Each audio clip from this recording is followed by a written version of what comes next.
அப்புறம் மறுநாள் வந்து பேப்பர் வரும். டெய்லி வந்து ஒரு 8 to 10 பேஜ் ஸ்கிரிப்ட் பேப்பர் வரும். புரோக்கர் செல்வம்னு டைட்டிலோட வரும். அதை திறந்து பார்த்தா, அடடே ராமுவே வந்துட்டாரே அப்படிங்கிற மாதிரி ஒரு டைலாக் இருக்கும் 8 பேஜில். செல்வம். சரி, ஓகே. இன்னைக்கு மறுநாள் வந்து வாராமோ இப்படி மட்டும் இருக்கும். 3ஆவது நாள் வந்து இந்த சண்டை கலைபரத்தில் செல்வம் நின்று கொண்டிருக்கிறார் அப்படின்னு இருக்கும். 4ஆவது நாள் போனால் வாங்க வாங்க நீங்கள் அங்கே போய் நின்றுக்குங்க. சரி, ஓகே. ஏன்னா கேரவன்லாம் மல்லுக்கட்டுவேன். இன்னைக்கு நீ டைலாக் என்ன பேசுனேன் அப்படின்னு நான் முருகானந்தை கேட்பேன். நான் பேசணும்பா, நான் வந்து இந்த சவுத்து சைடு நின்றுக்கிட்டு இருந்தேன் அப்படின்பா. அப்படி முருகானந்தம். நான் மேற்க நின்றுருந்தேன். எல்லாரும் அவங்களே பேசிக்கிட்டு இருப்பாங்க.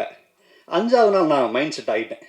சார் நீங்கள் வந்து எங்கே நிற்கணும், இந்த அங்கே நின்றுங்க. இப்போ நீங்கள் வந்து ஃபுல் அப்சர்வேஷன், ஓகே, கம்ப்ளீட் அங்கே நடக்கிறத நான் பார்த்துக்கிட்டு இருக்கேன், அவ்வளோதானே, சூப்பராக பண்ணிடலாம் அப்படின்னு சொல்லிட்டு பண்ணோம்.